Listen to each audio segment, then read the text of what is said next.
Oh God, yes. All right. That's not me, This guys. bitch is about to have an orgasm over here. Let's move on. No, I'm gonna keep all this in. This is gonna be the beginning of the Oh episode. my This is God. perfect. No. Hello, everybody. This is That's Unfortunate. That's unfortunate. That's very unfortunate. AF. And this is a new podcast. This is episode 1. This is the pilot. I'm hype. I'm always hype. If you don't know me, I'm Chris Ranger, aka SSJ Blackrod, aka the Great One, aka I didn't have another one. That's all I had. Where's That's that come from? unfortunate. Damn, that's unfortunate. Mr. That's Unfortunate. Mr. Muckluck. That's who I am. Man. I'm Mr. Muckluck.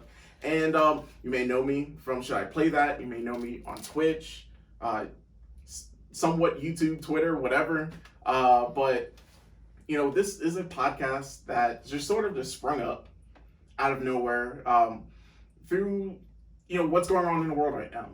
Basically, you know, we all met up through, you know, this one right here, Miss Morgan Eldridge, doing a Black Lives Matter protest. And just, you know, we just wanted to do some events. We wanted to do more for the community.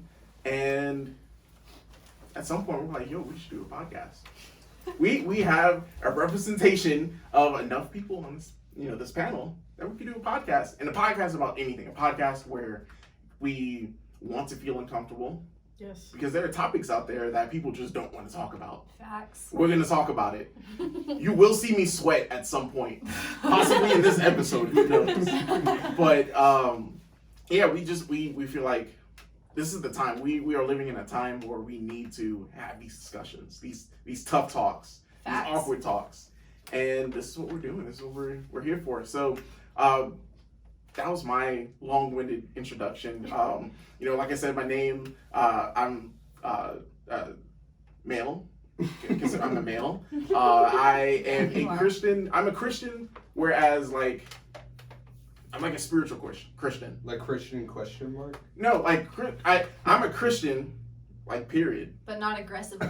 But like I'm not but I'm not, you know, Spiritually. I'm not going to be knocking on people's doors. I'm not going to like chase you down. I'm not going to give you like a sermon in a parking lot. Right. No, like I feel like the way I preach is just the way I act. Facts. Yeah. Okay. So I'm all about that.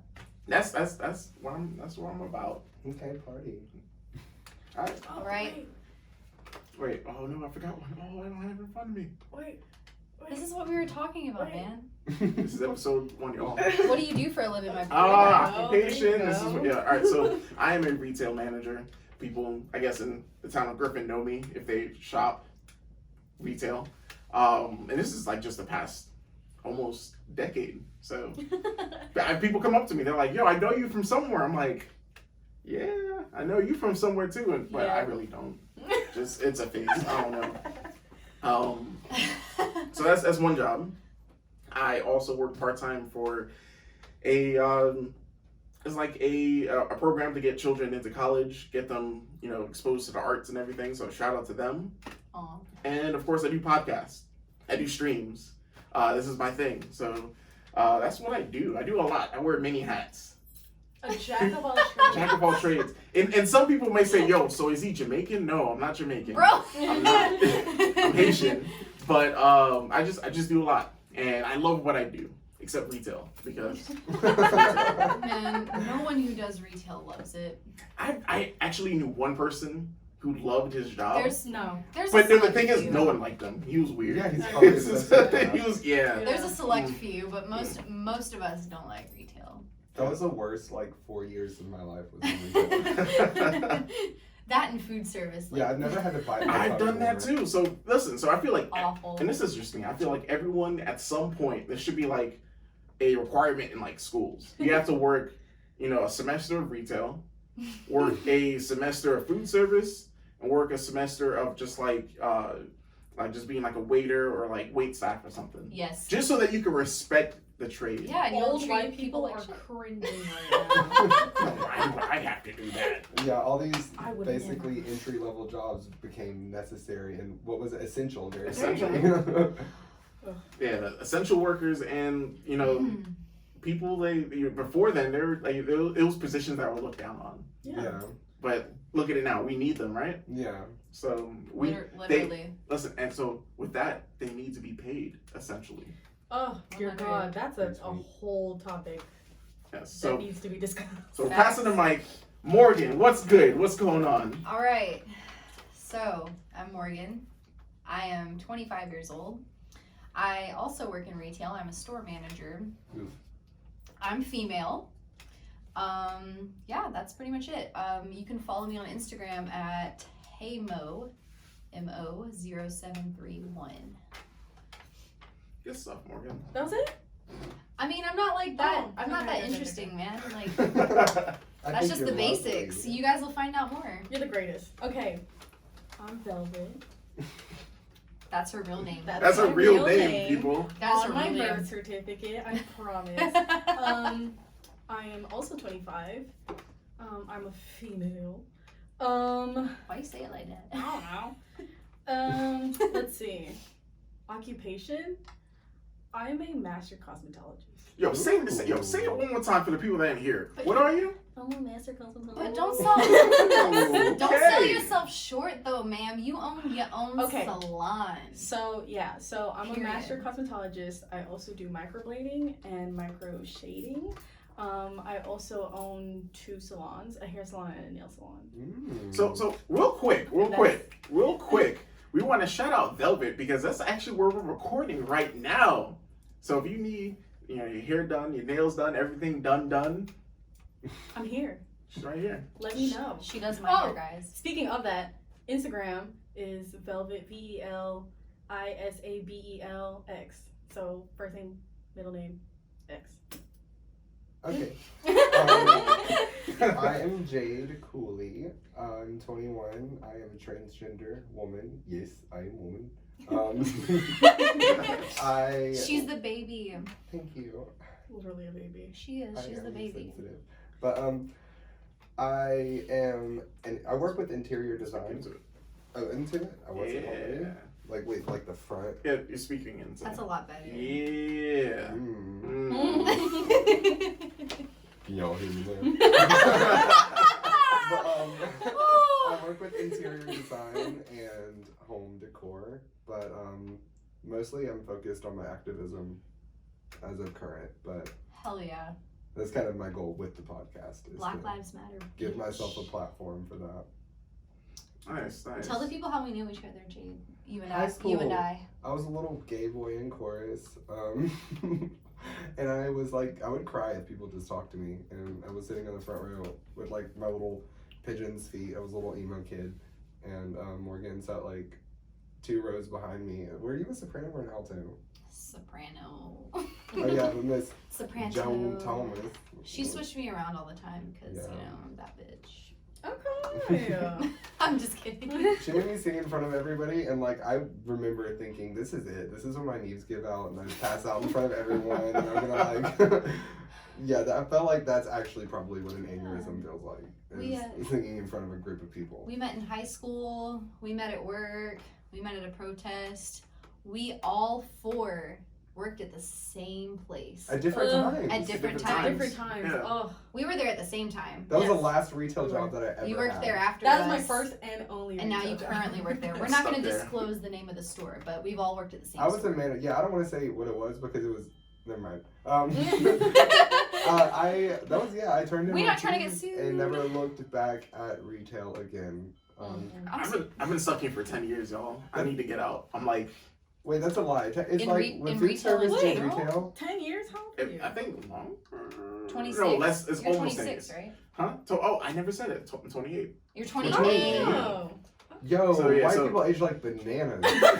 I mean, I did not think I mean- you were. I'm leaving. Yeah. we But all no. we all look the same age, but we're at least like 2 or 3 years Yeah, apart. I'm Yeah. 21 and I look like I've got a really like struggling credit score, like 3 kids and mortgage. Like, I look well established in life, but like not in a successful way. As in, like I look old. I feel like I look decent for my age. Anytime I tell strangers my age, they seem surprised. So I think it's these That's good. forehead wrinkles, but they're covered up with bangs because it's an easy fix. I just live life. I just slap on some cocoa butter. I'm good to go every morning. Oh my Must be goodness. nice. So that's us. This with this podcast, we're gonna jump into different topics. So I feel like what we want to do, we like to liven up the party a little bit, and we're gonna start off with an icebreaker conversation. So Velvet, what's up? So in this icebreaker conversation, shout out to HBCU Confession on Twitter. Has had me laughing for years now. Great stuff, raunchy stuff. Make sure you're 18 plus because you'll see some stuff on that page. But we also, this little section right here, if y'all have questions, if y'all are going through stuff and you want to hear us discuss it, let us know. Send us a DM. We want to hear from you. We definitely want to hear from you. Yeah, whether it be on our social media pages or if you know us personally, send us a message. We'll talk about it. So, Velvet, what you got? I hope y'all ready because, okay. How do you let people in when you fear being emotionally intimate with someone? Why don't y'all at me next time? Exactly. I feel so attacked right now. Like, Why do you feel attacked? because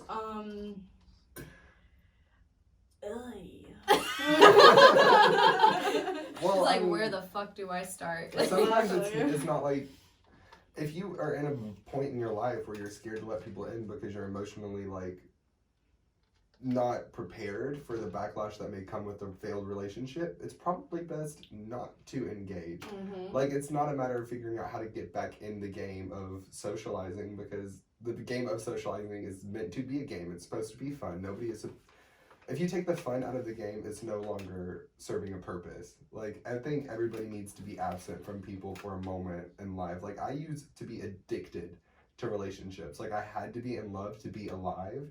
And I've spent about 8 months to a year now. It'll be like a year in August that I've just been single and kind of doing my own thing and really figuring out how to really like love life without a man in it. And now the idea of a man being in it genuinely causes an extreme level of discomfort. So I think it's kind of like a healthy place to be, not really wanting to pick and choose who you let in. I was like, damn, she came in with the facts, like straight up. Yes. Like that's what I was gonna go to. So I mean, how do you feel, Velvet? You said you felt attacked. Why do you feel attacked? No, like literally the exact same story. Like I was very addicted to being in a relationship. Like I did not feel whole if I was not with somebody, or like even if I wasn't with somebody, if at least had some like talking to someone or like something like that, right? So yeah, I went through a really bad relationship, and I was single for like a long time, like a long time, like 2 years ish. And so like as far as being like emotionally intimate with someone now, it's like it's hard to let them in because I was so addicted to that now I'm on my own and I feel like I can I don't need anybody. Yeah. So it's not like necessarily a fear now. It's more so like a very cautious type of thing that I'm like, I'm not as open as I was before. Well, humans anybody. are designed to be social creatures. Like, we are meant to know each other and speak to each other and rely on each other for that. And to a degree, depriving yourself of like a social existence can be very damaging. I know a lot of people who have like shut people out of their lives completely, and yeah, exposure therapy to a degree does work, but if you genuinely feel an extreme level of discomfort to the point where it's like deteriorating your success from being alone, then like get out of that situation. But I think it is important to like allow yourself to be vulnerable like afterwards, because yeah, the game of love and like life, you're gonna go in it and then you're gonna fall flat on your ass more times than you're gonna stand on your feet. But when you are on your feet, it's supposed to congregate enough velocity to like cover all moments where you are on your ass. But like when you're on your ass, it's fine to be there. Like you don't have to go out and talk to people. I think our culture makes us talk to people when we shouldn't. Yeah. I think that's why we have so many depressed people, is because we're draining ourselves with energy that we're not replacing. Yeah, because we're told that, like, you know, if you if you go so long without talking to someone, like you're not a good friend. You know what I mean? Like there's so many, I guess, like social expectations. It's almost hard to like live up to. Do you think men or women experience more of the social expectation to be emotionally vulnerable? Women. Women. Wait. So is the question, are men, ask the Is it- question. Do you Ask think that that- question again. Do you think that women feel or men feel a larger social pressure to open up emotionally? So Women. with men, they're taught that if they're emotional, they're not manly Yeah, enough. So exactly. they're Yeah. not going to be the ones to like open themselves up and be emotional. But women are, of course, the ones that are, I'd they like to cry over challenge that. everything. I would- Really? Yeah, well, I mean, think about it. Men have been emotion. Anger is an emotion. That's true. But I mean, there's certain emotions that we are sort of told to show. But when Yeah. it comes down to like being emotionally telling people how we really feel, that's where it's like, man up. It's because You're not men get supposed to- judged. Yeah, you Yeah. guys get Exactly. judged for being vulnerable. Like it's always like, oh, you're acting gay, or you're acting like a girl, you're acting like a little bitch. You know what I Men- mean?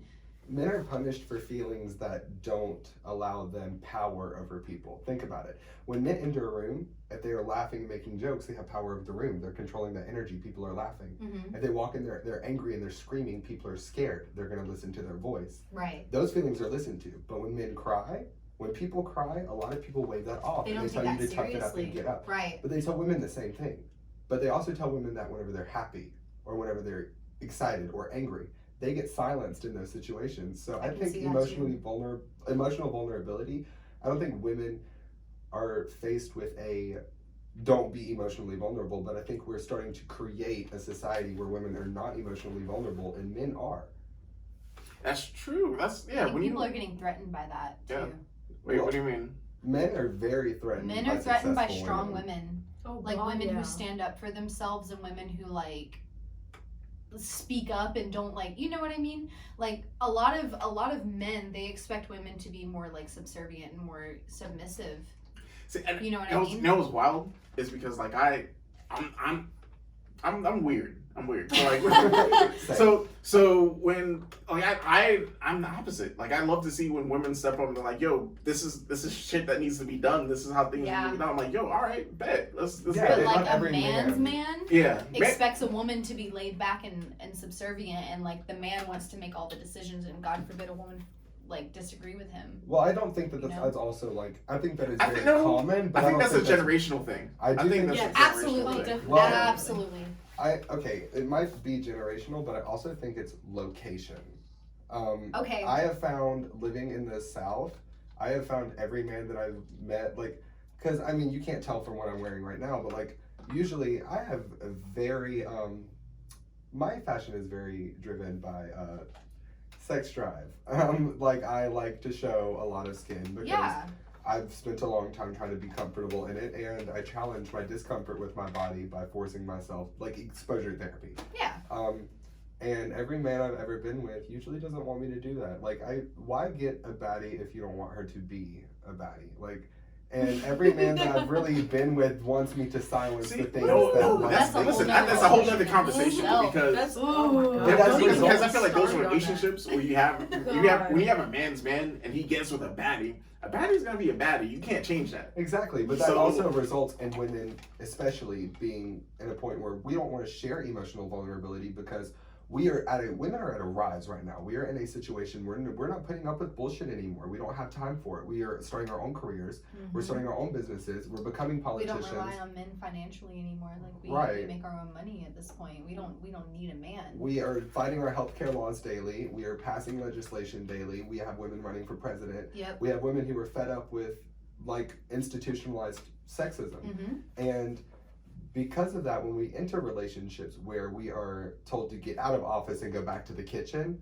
we're pushing against it, and it results in women telling each other, don't let him in all the way. Don't talk to him all the way. Like, don't let him completely have parts of you. We let each other know, like, that man's probably not got your best bet. Even though he's great, everything's going wonderful. Like, keep your heart at bay. Protect yourself. So let's go back to the question. Yes. Yeah, okay. How do you let people in when you fear being emotionally intimate with someone? How do you do that? I don't have that problem. This is why I've been kind of quiet about this, because I don't know if it's because I'm a Pisces or if it's just the way I am, but like I'm emotional as hell, and I just let them out. Like I don't hide my emotions. Like if I'm feeling some type of way, you're gonna know. Like straight up. I don't beat around the bush. I'm not like, what's the word? Passive aggressive. Like I'm straight up with how I feel right then and there. Being So emotionally I don't have that open problem. does not constitute emotional, like, letting Like things out does not mean that, connections? like, you're letting people in. Yeah. Like, I know people all the time I'm an open book. who run out there and they're running, like, they Yeah. talk about their feelings 24/7, but letting people in, constitutes that the people who are in make your feelings tangible. They make you a tangible person. I'm a very trusting person.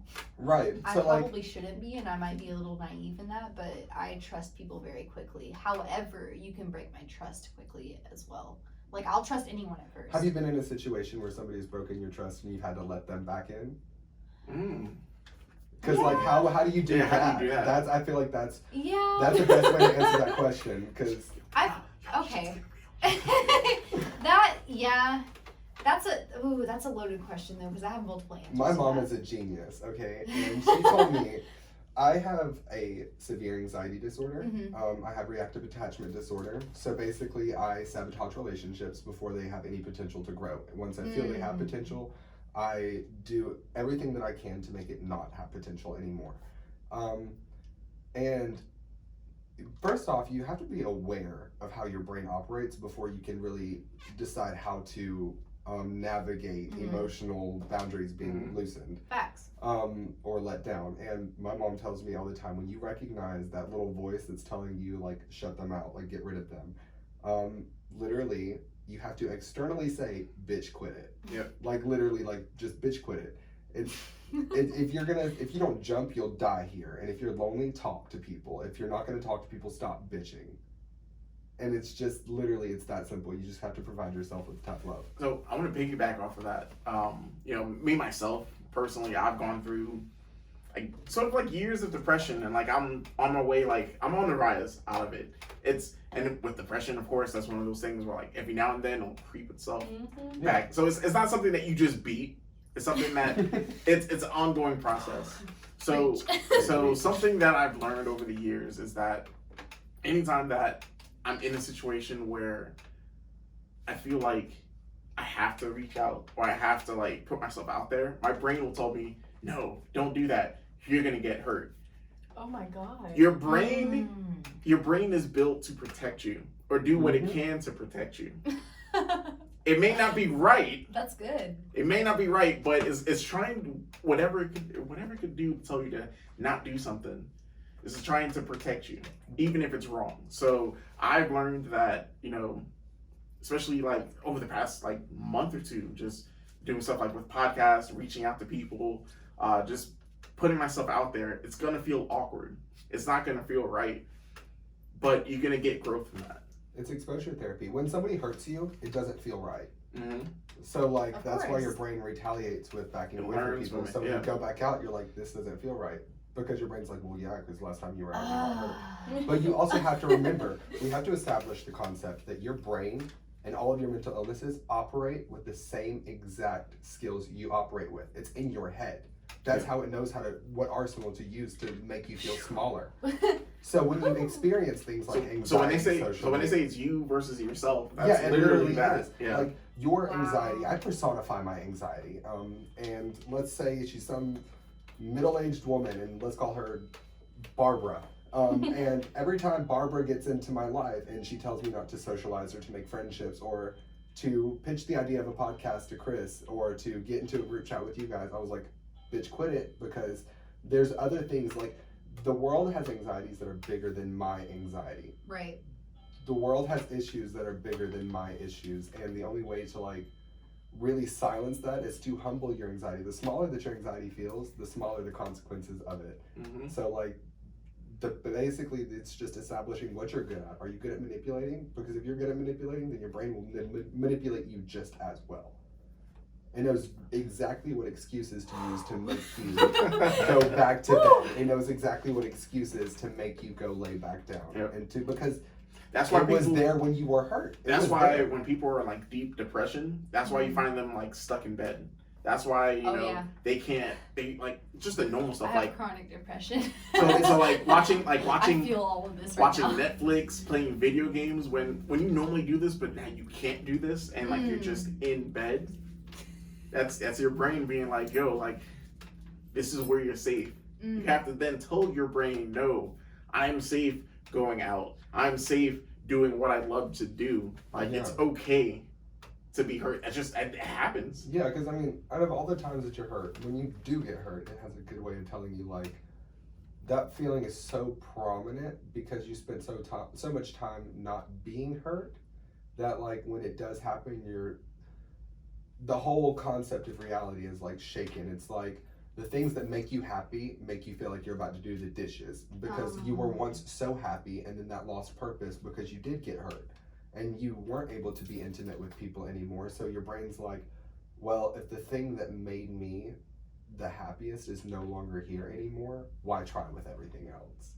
So like the people who do suffer from mental illness to that extremity, they're not weak because they stay in bed, because they've been battling themselves. So how can you be weak if you've lost a battle to yourself? Yourself still won and you're still here. So... I never know what to say after she talks. Like, I'm sorry. I never have a response. I literally feel so juvenile, like saying anything after. No, go ahead. No, I mean, I'm just saying, like, as far as the topic goes, and how do you let people in when you have a fear of being, emotionally vulnerable? It's not something that necessarily has like instructions or rules or like not at all. a step-by-step program. It's it depends on the person, depends on who it is that you're trying to be emotionally vulnerable with. Identify why you can't. Exactly, that too. Yeah, I mean it's just a process. You have to like she said, identify why you can't be emotionally vulnerable with that person. I think it's about building up trust. Like you can't. A lot of people don't just trust somebody off the bat. Well, you gotta build that up, and you gotta earn that trust. Yeah. Well, the thing that I like ended up teaching myself is, okay, I'm gonna have anxiety for the rest of my life. Like I'm gonna have depression for the rest of my life. This is something I will live with on a day-to-day basis. So how can I develop a relationship with my anxiety in a way that is not going to be destructive to me? How can I cater my anxiety in a way that does not subjugate me to my anxiety? So when I get in a situation, it's like, I had a friend who, when I was introduced to the craft, told me the craft is walking through the shadows and not being afraid. But I was like, no, it's walking through the shadows and knowing why you should be. It's walking through the shadows and knowing that daylight was created for you to walk. Nighttime was created for you to sit down. So when you are in a vulnerable state and you're too vulnerable to the point where like if you do interact socially it's gonna like be catastrophic, don't do it. But at the same time, create a protector. Like look at yourself the way that your mom looked at your baby feet, and realize that you are still that child with like your soul is still vulnerable. You are still a tangible human being. Other people's forces are going to impact you in some way, whether it be negative or positive. So acknowledge that and then create your own, what a mother would be, how you would protect yourself. Honor the fact that you are valuable and you need respect and you need love and you need mutual understanding. And then every time you give a little bit of yourself, because vulnerability is how you fall in love. That's how you get the good shit, You can't find love staying inside. Right. Staying if you don't jump, you'll die here. Yeah, you literally can't enjoy a relationship with all these like walls up and all that other shit. But don't share all of it at once. Exactly, yeah. That's another thing too. It's like I feel like bit by bit. I feel like I can't share with someone if someone is oversharing with me.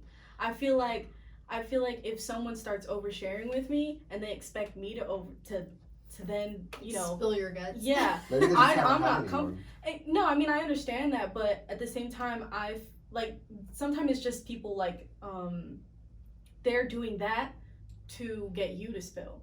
And that you could definitely tell the difference between someone who hasn't had someone to talk to versus someone who What was I just saying? They're just like Overshare. they just Yeah, wanna know. someone who's just oversharing just to get information out of you. You could definitely feel that, the difference in that, and I don't like that. That will definitely make me even like Yeah. stop. Definitely like not even feel like. Personal information is not exchanged as currency. Like Yeah, exactly. And a lot of Right. people view it as that. They expect you to spill your guts after they spill Well, I their mean, guts. some people, I feel like the people who do overshare, oftentimes like they may have become numb to the experiences they've gone through, or they may just Mhm. overshare because like they haven't had they anyone never to had really anyone- speak to, yeah. or because.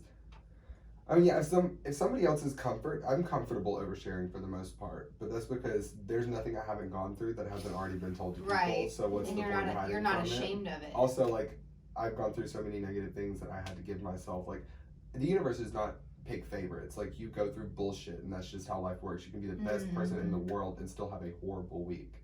However, you can either take that and be like, I know why I went through it, and you create your own reason, or you can just be like, people go through bullshit, and that's that. Either way, you have to recover from it, because that's just how it works. Right. But, like, you just pick parts of yourself that, like, you become vulnerable without attaching those vulnerabilities to that memory.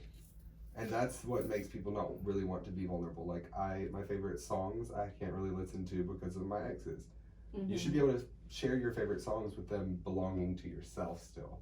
And I think that's really what people lack. I think that when people think they're supposed to be in love, that's the only love they're supposed to have. If somebody else's level of comfort makes you uncomfortable, it's nothing personal. We're born to exist the way that we exist, and if we cooperate with other people and exist in a way that, you know, really builds on pre-existing greatness and goes in other places, and that's fine. But if we don't, then that's also fine. And I think people forget that. It doesn't mean you're a shitty person. It just means you're not their person. That's a right there. That's a big thing. Some people, when they see the writing on the wall, they just don't believe it. Well, my ex often left me like wondering. I loved him so intently that like I felt like my cup was never filled, and I was always pouring out, and I was giving more than I had. And at the end of the relationship, after everything was said and done, 8 months later, I'm looking back at it and I'm like, maybe he loved me as much as he could, and that was not enough for me. And that does not mean he's a bad person or he's soulless or he's incapable of loving, because he could just meet wasn't for you. right. He could meet a girl who, you know, loves a man who sits and watches Xbox all day long, and they just bond over that. That's intimate for them. And I may find somebody who wants to cook with me in the kitchen and take my dogs on walks, and that's intimate for us. He may have loved me to his maximum potential, and that may not have been enough for me. And I loved him to my maximum potential, and it wasn't enough for him. Does that mean my love isn't valuable? Of course not. But I'm still going to protect myself, and I'm going to allow people in. And if my love is valuable to those people, pick it up and run with it. But when you're running with it and not taking me with you, I will be able to acknowledge it because I've gone through it before. Recognize the signs of people who don't give a shit. Yep. Woo! Man, what a start. Listen. Testify, baby. So to the person that asked that question, you know, I feel like, you know, I guess the answer is, you know, put yourself out there. But then at the same time, Just do it. be able to look at the signs to, because you know why you're closed off. You know what to look Right. for at this point. So just look out for it. If But still put yourself out there. If you feel like you're not in a place where, like, if you feel like you need to socialize and you feel like you're not in a place where socializing is going to be, if you can't distinguish positive socialization and negative socialization, bring a trusted friend or a trusted family member and like really be 100% open and transparent about what's going on. Get a second opinion. That's why girls have their best friends to look at their phones whenever you're going through a message. Like, they can tell you, like, girl, he is not good for you. Like, ditch his ass Fuck that shit. immediately. So, I mean, honestly, exposure therapy, acknowledge signs, and know what you need for love. Because if you're going into something and they're obviously not exposing the signs of what you're going to need, why do it? You're just hurting yourself and someone else at the same time. See, so here's a cheat code I found out, guys. Listen, guys, listen to me. Figure out what her love language is. Once you figure that out, you know what she likes. You know how she functions. If you can't get with that, then she's probably not the one for you, dog. Exactly. Yeah. God, like, my thing is, people need to stop expecting everyone to change for them. You know what I mean? Like, Yeah. How hard is it for you to change for yourself? but you should never have to change for someone else. If someone doesn't love Mm. the unique and the real you, you know what I mean? The authentic you, like Right. what are you doing? Well, I mean, there's Why should you have to change you and your habits or whatever you're into because somebody else doesn't fuck with it? Like, well, there's they're not toxic for you. behaviors that everybody exudes. Like, I interrupt people. I oftentimes make my feelings a priority, and I don't do it on purpose, but it's just how I operate. I think if you love somebody, I think your love for a person can overpower a love for a personal trait that can. I think your goal in life should always to be love yourself and other people. But you have to go into that relationship knowing that. You have to know, Right. all right, so she's this way, but I could deal with that. I understand that. And something is essential to your character. They don't know change it, but then they like it still irks them. Yeah, well, I mean, if you can do without like certain things, like I think if you get in a relationship, like I'm not gonna say, okay, I'm not going to abandon my religion for a man. However, if he absolutely has to sleep on the right side of the bed, I guess I can sleep on the left. Like, I think there's some things you can give up. Yeah, I those don't- are types. Those are the Well, types yeah. of Because if you changes don't that are give- if you don't- okay. Like, That's You yes. negotiate to some degree, because if you want to be with somebody who wants you to be exactly yourself, be with yourself, because you're the only person like you. Right. So if you get in a relationship, sometimes the way that you respond to life is not going to coexist in a way that is positive for the other person. You're supposed to love yourself and others to the maximum potential. But you don't think that you should ever like change your personality traits for someone, right? It depends on the personality trait. No, that's, But that's that's up to interpretation, because what you think that like Kleptomania your is personality, a like personality trait. Narcissism is a personality trait. that's true, but there could be something that's not necessarily negative about your personality, like say you're outspoken about your beliefs, Well, yeah, well, I mean, but the at person that you're dating point, is like, why are you so outspoken, like you're embarrassing me, you know what I Well, I mean? mean, Like at you should that never point, have to like- change your views for No, somebody else. no, I don't think personal views, if something is essential to your character, do not get rid of it. But if it's Exactly. something that will make your character, where do you Yeah. where do you What's draw the line? important to That's the you? thing. Yeah, It's yes, different that's for what I'm everyone. getting at. Where do you draw the line? I mean, I think like petty things, petty shit, like you can do without. But I think that's different for everybody. Like for me, like don't fuck with my religion or my bank account. I feel like if it's important to you and it's something that like you value, then obviously like you should not change that for anybody. As far as like little things, like if you immediately come home and like you go straight to like playing video games or something, like no, that has to change slightly. Exactly. Like it's little things like that. It's not necessarily like personal, like I think, personality well, no. traits. So for that example, with me being a gamer, this is how you deal with this. Because you can't just straight up cut it off. You can't just cut it off. No, I'm not Listen, saying that either there- though. There are steps. So like for that example of like just you used to going home playing video games. You come home, now you have someone else to like, hey, how's your day, babe? Like, well, what's going on? And you gotta interact. You gotta do this, that, and the third. But if they live with you, you chose that. No. But Because here's the thing, I feel like even with living in separate places, you still have to like it's still like the If you connection. date You a still- gamer, you chose that. But here's the thing, though. When you commit to being in a relationship, you gotta commit to some time to be Exactly. with that person. Right, So you yeah. can't And if commit you- all of your But time if to you video date a games. gamer, if you're dating a guy who plays video games, like He's don't get gonna pissed play at him them for a getting lot. on his It's Xbox. so this is what I was like- getting at. It's both sides. So the one side of the conversation has to simply be like, all right, he's at some point wants to go online with his boys and play some Call of Duty. That's gonna happen. But at the same time, I want to know how his day is. You still have to make time for the other it's- person. You can't it's- only be right. playing video games. Yeah, balance. so like It's my balance. example was like my example was more so like if it's like work, gaming all day, every day, work, game, like work, game, Where sleep. do I fit in? Yeah, Right. exactly. That's the type of change that I mean. Like something has to change. Like regardless if I know that person's a gamer, or if I know that person does like work with gamings and whatnot. I don't know how that shit works, but you know what I mean, Yeah. right? Like regardless of that, you still have to make time for that relationship. The reason you got into a relationship was to be with that person. You can't just like be like, okay, well, I'm in a relationship now, but I'm gonna go back to my games, and then she's just gonna have to deal with whatever the fuck is going on. if you're Right. only- Like, if you're it's only- changing. It's little changes like that matter. As far as I was like, gonna say, but there is a balance because I feel like some guys, I have guy friends that they get in a relationship and then like straight up ghost. But then when I talk to them on the side, I'm like, yo, dog, what's up? I haven't seen you in a minute. They're like, oh yeah, you know, I've gone to this, that, and the third with my babe. You know, we're doing this, that, and the third. I was like, all right, but are you happy? And 9 times out of 10, they're like, nah, dog, like I'm doing too much right now. Exactly. That's the thing. Like, So- you need balance. Like, you can't Yeah. completely change that person. Exactly. And that's another thing. You can't like, expect somebody to drop everything that they Exactly. do just to It's spend like, time with you. it's just too. little changes like Well- that matter. It's not necessarily like not when I brought up that example. It's not necessarily meaning that like I expect that person to completely drop everything. Like that's what I said. Is like, it's just little things that you have to change to be in a relationship with the person that you chose to be in a relationship with. Not necessarily drop everything for that person, Right. or you know. Like, It's don't just pawn your Xbox, but give me 15 minutes to talk to you. Right. It's little things, not like Shoot, let me get you an Xbox. We can both play together with my boys. How about that? exactly like You're- something, you know. You won't No. experience love without loss. We So PlayStation at my house, y'all tripping. PS5 looks wild. Okay, anyway.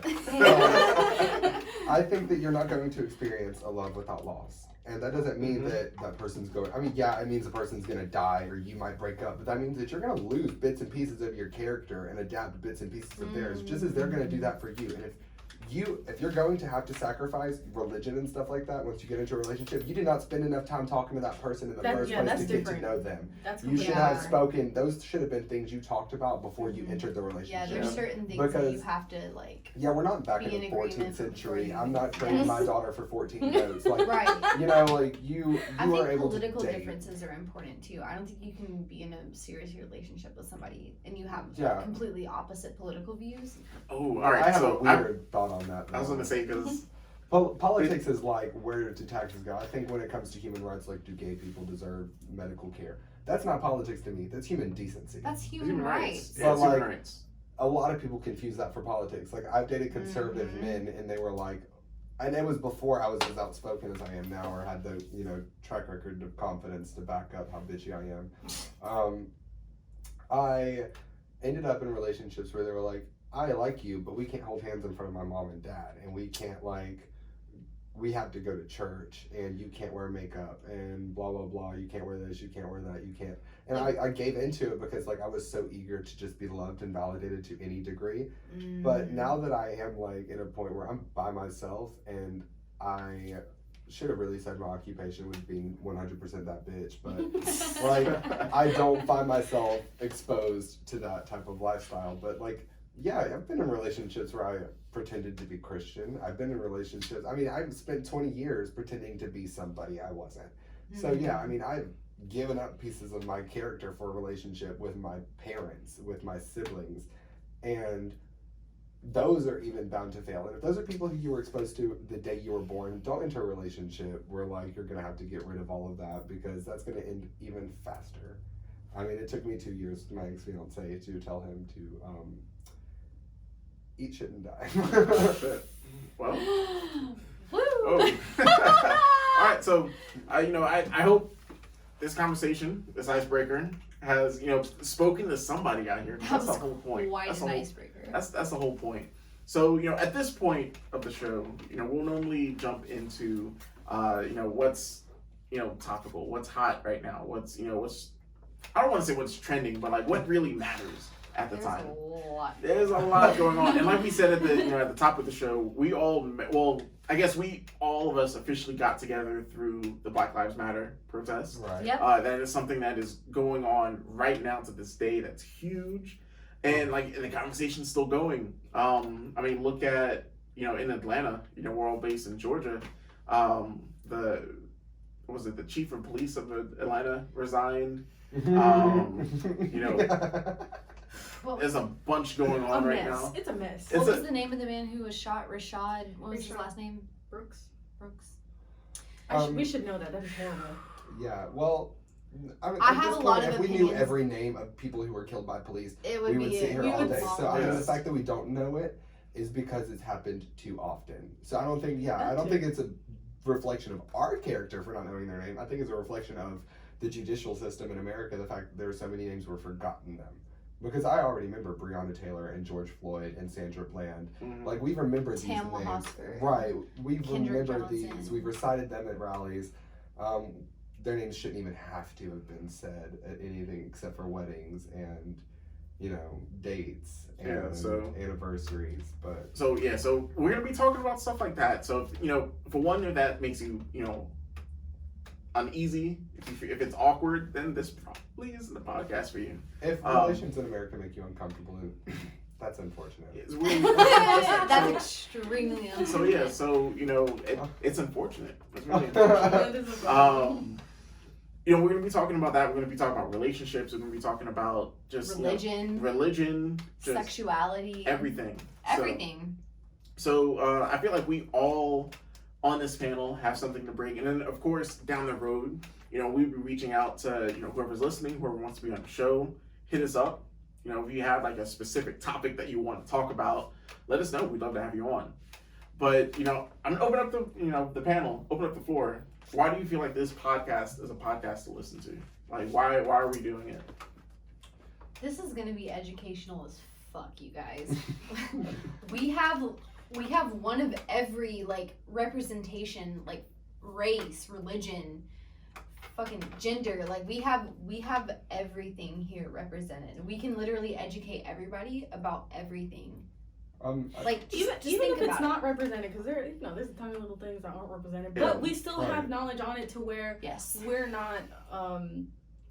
we're not suppressing any type of. We're not closed off to any of that. Exactly. So of people who are so diverse that we can provide a platform for every marginalized group to come on. Exactly. Especially in a town where, like, we're in the Bible Belt, we're in the South, so we're providing representation for Black men in the South, white women in the South, Latina women in the South, trans women in the South. Like, it's a podcast that is able to we're able to diffuse the tension of topics that are not commonly discussed within common society. We're able to bring about discussions about race and religion and sexuality and ask the questions that people who are too uncomfortable to ask, like, and we're able to answer them in a way that isn't destructive or in a way that makes people eager to learn and not scared to learn more out of fear that they will not understand. My goal, honestly, is just to teach people that it's not to understand people, but to tolerate misunderstanding. Exactly. We all get along, even though we're all completely different people. So we're pretty much trying to teach people to love each other based on their differences, I think. And we're also open to like learn stuff too. Right. Yes. I'd love to have people on to want to challenge how we think. Mm-hmm. Right. I mean, I'm obviously like a complete genius, 100% biological female woman, but like there's some things I guess I can get better at. Velvet, why do you feel like you're creating a podcast? Why? Okay, so, well, for me personally, I didn't grow up in Georgia. I'm not from Georgia. I did grow up here, though, unfortunately. But I'm not from here. That's unfortunate.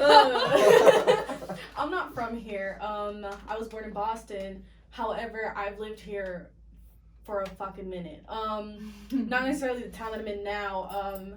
I've moved here not too long ago either. But I have a business here, and what is important to me, I feel like should be represented in this tiny ass town. As a businesswoman, I feel like I have the right to speak what's important to me. So that's why I'm here. As far as like why you should be listening to this podcast is because why the fuck not? I mean, like everybody, literally. What else you got to do? Like literally everybody else, said, what we're gonna be talking about. Like you're gonna learn something. We're gonna learn something. We're gonna learn something.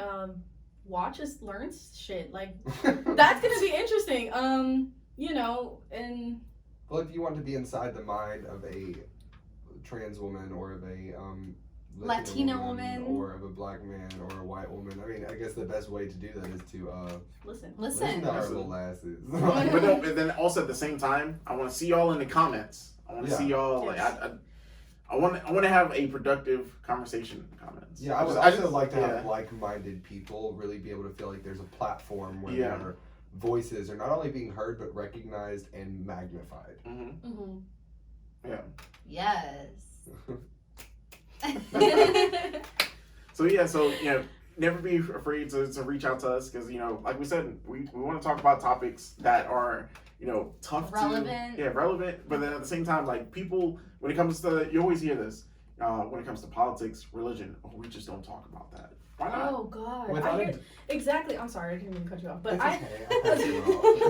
It's my turn.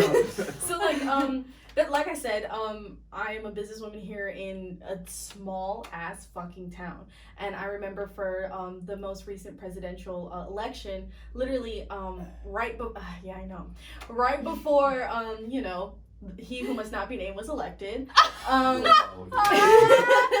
45. It was literally the topic of conversation with everybody was, who are you voting for? And then followed up by, oh, when I was younger, we never talked about who we voted for, but who did you vote for? And who are you going to vote for? And just getting really personal as far as like, especially white people. We're getting there. All right. Okay, so we have a lot of our customers are white. And old. We're obviously not white. I'm not white. I own the salon with my mom. We work together, and she's not white. And it's just, I feel like it's rude to ask obvious questions. Elaborate. God. Obvious. As far as no, like I said, speaking about the most recent presidential election, our status as far as Wait, like legal did you status? vote? Wait, Legal status. Wait, so your yeah. customers were asking you? You're shitting me. No, not like. Well, yes. Oh, I would have cut their eyebrows off. That would have exactly. been. That's what I'm saying. Is like that's Baker why would have been like. That's why I feel like it's important to me to have this podcast because I have to deal with that a lot. I can't always do or say what I want because my reputation is on the line, and I still do need to make money somehow. So, I can't always curse anybody out, but it has been brought to a lot of people's attention what our legal status is, and not that it matters because I'm here, I'm working, I'm like, you're paying me to give you a service, so why does it matter who I am or what my legal status is and who I'm gonna vote for? Like, I don't mind talking about it, but it's not important to you, especially if you're set in your ways. And like I said, a lot of our customers are old and white, so I mean, you already know what kind of mentality they have. Mm-hmm. So, yeah. Well, I think people really just stay quiet on that topic a lot because, I mean, we've kind of institutionalized a system that kind of really says, let's not talk about it because talking about it generates room for change, and people don't really want to argue.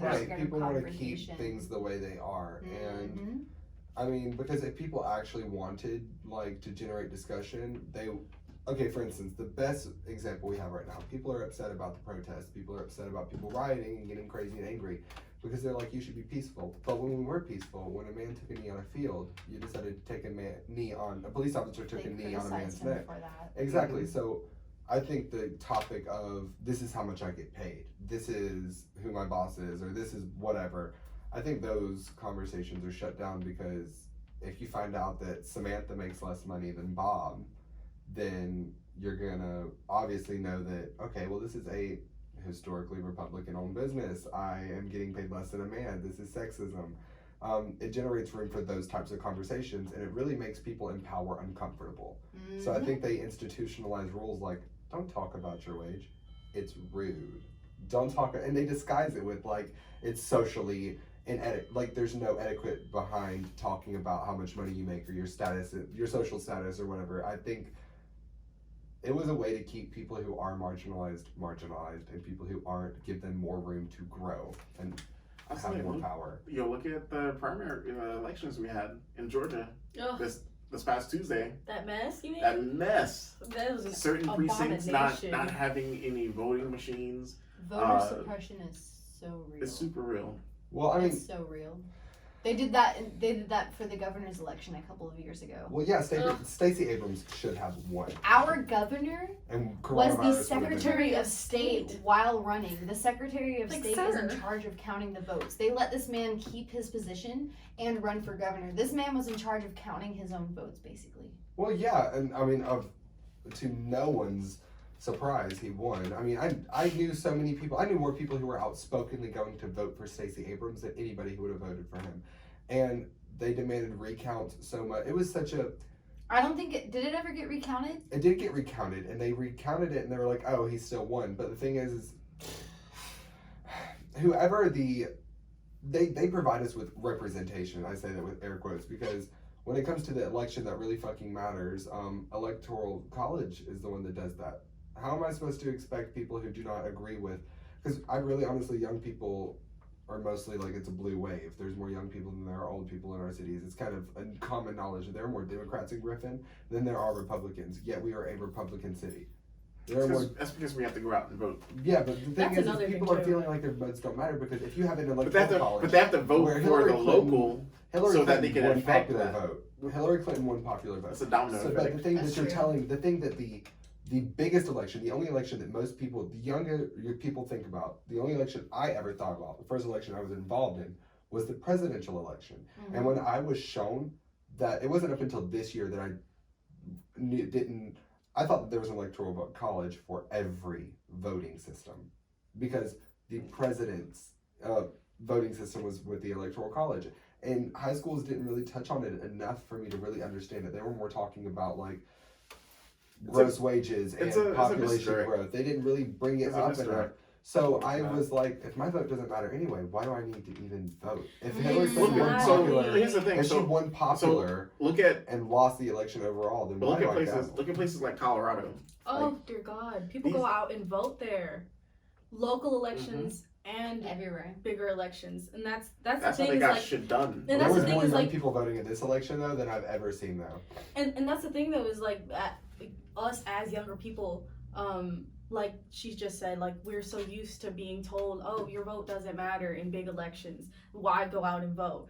Someone bigger will speak for you. Exactly. Let's However, vote that bigger person in. exactly. Yeah, exactly. So when you go vote for local elections, that's when your voice gets heard. If you change people in the local elections and in your town, wherever it is that you're living, town, city, in the middle of bumfuck nowhere, like go out and vote. Like that shit matters. You vote for your fucking sheriff. Yeah, like, the sheriff. you vote for the coroner. Come on now. Like the people who allowed the cops who put their knees on the back of George Floyd's necks, like those sheriffs were voted in and they hired those people. So like, yeah, I mean, I understand now I need to vote for local officials in order to really truly affect everyone. But at the same time, our generation is kind of, old people often say that our generations have been catered by people. Gen X is far less involved in politics than we are. But at the same time, boomers who raised Gen X took care of everything for them. They were very much like, oh, someone bigger will do this for you, and we don't provide any further expectations. They were the first generations with working parents. They were the first generations who didn't have people to sit down and explain to them that you need to go vote for your representatives. There is no taxation without representation, and you are represented by the people you vote for. If you don't vote for, you can't complain. See, so what I think is that you're right, but then I feel like millennials were the ones that like started the we're Yeah, thinking y'all why recognized it because of why yeah, mistakes. but I will shout out Gen Z. Y'all are like taking the forefront. Thank you. Y'all are out there. Y'all are like fully questioning shit. Y'all are like, yo, this isn't right. Let's make Okay, change. I'm 99. Let's go Am I out Gen there. Z or millennial? You're Gen Z. You're Gen Z. That's what I thought. I like radiate Gen Z energy anyway. I'm super chaotic. I'm actually in the last bracket of millennial. So what are Like you? 95, 96. That's like Yeah. the last year of millennials. Well, I think so Gen you're Z, definitely like Gen we Z. have, social media helps a lot. I think 1997 huge. is what starts. Yeah, Gen Z. social media helps a lot. Yep. We also, our generation really kind of raised ourselves. Like, Yeah. Yes. the thing is most parents sit down and give their kids the talk. I learned about sex through Twitter. Yep. Any questions Some of I had us instead of going to younger mom and dad. millennials learn Right, sex instead of through going to school, mom and dad about basically. questions, I would just Mhm. Google it. Like, Yep. I kind of just No, taught but myself you everything. know what's the thing though? You know why? You know, I feel like our generations were sort of taught through Twitter, through the internet, because once again, that conversation of, oh, this is awkward. I'm gonna sort of wait and like, let's see what happens. Yes. Yeah, The but your whole- generation also has the most conspiracy theorists, and I Oh, think that God. is also the result of that. Parents who won't tell their kids like, no, we don't have lizards controlling our planet. Like, we just have a bunch of crazy white men. Facts. But yeah, that's definitely a lot of those topics are very uncomfortable for our parents. Like even now, like I love my mom to death, but she finds a lot of things very uncomfortable to speak about that should be spoken about often. Sex, relationships, you know, basic things like that should be. And that's another reason this podcast right here, we're gonna talk about fucking everything, whether it's uncomfortable or not. And so that's why it's important to us, because we've been so suppressed as far as having those types of conversations with our families. I know for me at least, Mhm. I Well, don't really have those. I got adopted really, really late in life, but the parents I have now, they generate a lot of room for discussion, open discussion, and they are very open to change. Like when I provide them with facts and I show them there's like, you know, this is what's actually going on in the world, they're like, okay, yeah, you're right. But you do not mean, I mean, I've jumped in and out of foster care growing up. I never met a family or a set of parents who didn't live by the idea of I am an adult, and because I am an adult, I am to be listened to, and my opinion matters more, and I am right and you are wrong because there's time under my belt. And that's another thing with my mom too. She's like that also, where like the last few years, as far as voting goes, we have talked about that a lot. As far as the Black Lives Matters movement goes, I've taught her a lot about that also. A lot of what's going on right now, I do speak to her about it, whether, you know, she might not say anything back, but I can feel her taking it in and, you know, changing her opinion, which not necessarily saying like she had a set opinion, like a bad opinion about it. It's just not necessarily. It wasn't an educated It wasn't, opinion. yeah. Not only that, but like it's like she didn't have an opinion on it to begin with. It's not something that she would think about. So it's not something that she would concern herself with. So as far as like Black Lives Matter, and I would bring it up to her, you know, now it's something that she does care about and she does pay attention to. And I'll say another thing. I feel like our like millennial and Gen Z, we're more open to like if someone has a conversation about it, like sitting down and like listening about it. Right. Mhm. Older generations are like, no, you're wrong. This is why you're wrong. This is what I believe in. Well, I mean, you got to think like the older generations were like, you didn't even talk about. I mean, you didn't talk. Men wouldn't even go through their wives' closets, and we have talks about like period cramps on Twitter. Like we have talks. I think the about distribution of knowledge is Well, the is thing night is- and day compared to like if I want to learn something, I can easily YouTube, Google, yeah, like I it's learn it. distribution, but also access too. Like Yeah. we have our generation is so informed by each other that we don't really have to generate questions for our parents because we kind of have already, and the internet has taught us that our parents are wrong. Like our parents told us all these whole wives' tales and solutions for life, and they were all proven to be incorrect. So there's kind of a mistrust towards the older generation. My grandma used to tell me that if I whistled that I'm kissing the devil. Weird stuff like that. I'm so sorry. Wait, what? What? I'm sorry, what? Yeah, it's weird. Like why it sounds like if I was whistling, I could never whistle in the house as a kid. It should, okay, so no. So I actually have something to go off that. So I was always taught don't whistle around a cemetery because it shows happiness. So I lived across the street from the cemetery. You know what I love though? but no. So I get where she's coming from, but no. Yeah. Okay, well, I have a completely different relationship with the concept of death in cemeteries. I'm actually surprised that like, is that something that was taught in your childhood? No. Okay. No, it's not something that like I grew up Because learning or anything. I It's just work something with- that I heard. Where did I hear it? I want to say it was a ghost tour somewhere in Savannah. Well, Or some shit like that. Well, I don't know, but that's what I heard. It's I've not heard something that I similar believe. things, but they say you're not supposed to laugh really loudly at a Or like- sing. or sing. Sing. The thing is like my relationship with death is so different. I've lost a lot of people in my lifetime, and if I were to pass away, I would not like want stock markets to fucking crash, it to rain for 3 weeks, and everybody to lay in bed and cry. Like I want my energy into the world to be deposited positively, and when I pass away, like I want that positivity to resonate louder than the sadness from my death. So any history I've read with like deities that deal with death, they're like, you know, rejoice, be happy that I'm here. I'm supposed to comfort you. I just want to cook out. Like when I go away, a dope ass cookout. Look, don't even get me started. I already have my funeral laid A out. bomb ass block party. You gotta have like a couple of like the bouncy houses for the kids. You gotta have No kids allowed of mine. oh. you gotta have you have to at least play the cha-cha slide and the wobble. That has to be played at least 4 times. Or Neighbors by J. Cole.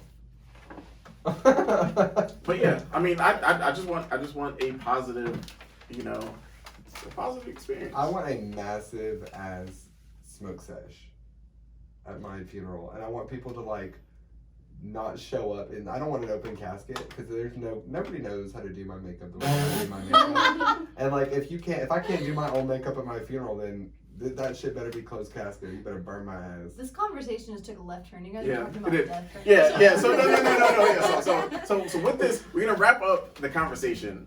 But I want you guys to follow us on our social media platforms. I don't want to say what it is because we may have to change it because we're recording. We're starting out right now. This is episode 1. But please follow up on all of our social media platforms. Did we mention our social medias? We did, but we We can mentioned let's our go through it. individual So- ones. You know, if you guys know me, SSJ Blackrod. That's SSJ BLACKARROT. And that's the same thing on everything: Instagram, Twitter, Twitch, YouTube, everything. All right. Again, I am HeyMo0731 on Instagram. Yeah, y'all want to go follow me on Instagram because I don't want y'all to see me on Facebook. Velvet Isabel X. Velvet spelled VELVET ISABELX on Instagram. My Instagram is Jade is confused. That's JADE_is confused. And then you can find me at Jade Cooley on all other social media. I deactivated my Twitter though because y'all are messy. So with that, we hope you enjoyed this first episode. You know, take this next week as like this is a week to just take everything in, look at things, challenge things, like challenge yourself, do something positive, drink more water, Oh my god, eat your please. vegetables. At me. Please drink water. And with that, we are out for this week. We'll catch y'all next time. Peace. Bye.